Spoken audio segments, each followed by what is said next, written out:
وہ خرید و فروخت میں بیکار ہے. اس کے بعد اس کے ساتھ پیڑ بھی لگایا ہے, بچے بھی دیے, بیوی بھی دیے.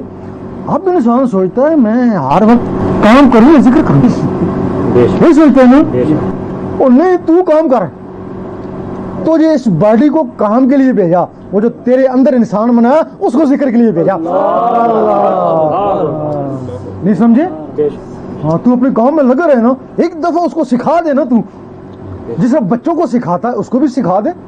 بس تو سوتے رہنا وہ اپنے اللہ لگ, اس کا پھر اور کوئی کام ہی کو نہیں ہے نا. اس کا پھر یہی کام ہر 24 گھنٹے اللہ اللہ, اس کو نیند تو آتی کو نہیں ہے نا. پھر ہر وقت وہ اللہ اللہ کرتا رہے گا, تو اپنے کام کاج کرتے رہنا.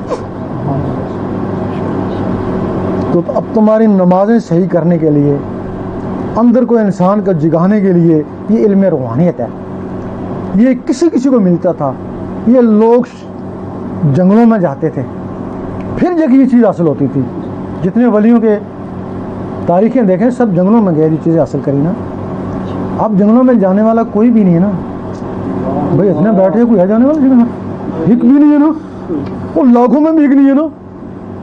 تو پھر اللہ تعالیٰ مجبوری اس علم کو شہر میں لے آتا کہ چلو ٹھیک ہے, تم جنگلوں میں نہ آؤ, ہم بھی تمہارے پاس آ جاتے ہیں. اور وہ علم گھروں میں جو جنگلوں میں سیکھا جاتا تھا, اب گھروں میں شہروں میں سکھایا جا رہا ہے نا.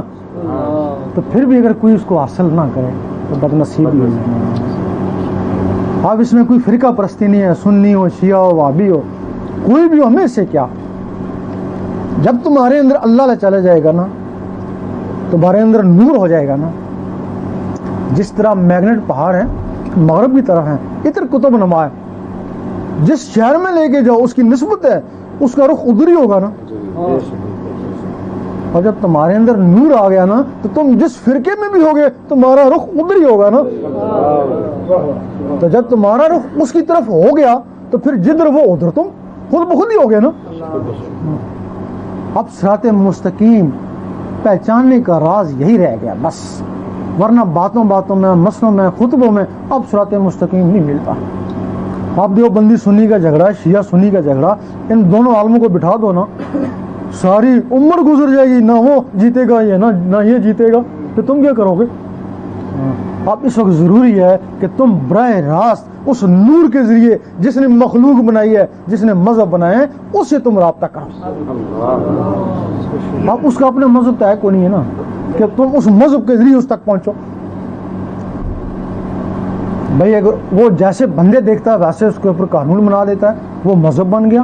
تورات میں کوئی اور مذہب ہے, زبور میں کوئی اور مذہب ہے, انجیل میں کچھ اور مذہب ہے, اور قرآن میں کچھ اور مذہب ہے. پھر اس کا اپنا مذہب کیا بھائی؟ پھر بتاؤ اس کا مذہب کیا, تاکہ ہم اس کے مذہب کی طرف جائیں. اس کا مذہب عشق ہے.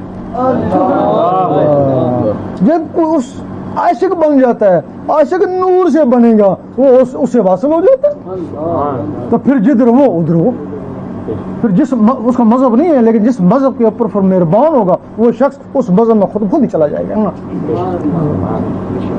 تو اب اس کے لیے ضروری ہے کہ بس یہ ٹیلیفون, نوری ٹیلیفون کے ذریعے اس سے رابطہ کرو. اس وقت پہلے ہوتے تھے عالم, ہوتے تھے صحیح بات بتاتے تھے.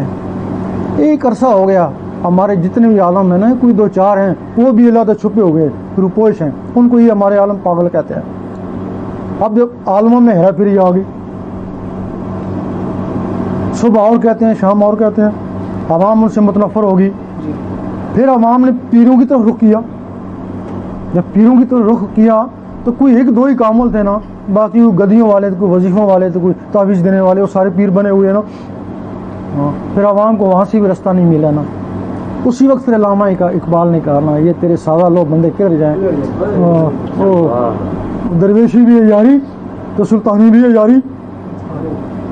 تب اللہ تعالیٰ نے فرمایا ٹھیک ہے, اب تم علماء سے بھی مشکوک کو چھوڑ دو, تم پیروں سے بھی مشکوک ہو, ان کو بھی چھوڑ لو, مجھ سے براہ راست تعلق پیدا کرو. اللہ, وہ براہ راست تعلق اس نور سے ہوگا. بس نور پیدا کرو, مجھ سے تمہارا تعلق ہو جائے. اور تعلق کیسے ہوگا؟ ایک تو نوری ٹیلیفون وہاں پہنچ گیا, دوسرا تمہارے دل میں کوئی چیز بس جائے, اس سے محبت ہو جائے گی نا. کوئی بھی چیز بس جائے, جب تمہارے دل میں اللہ اللہ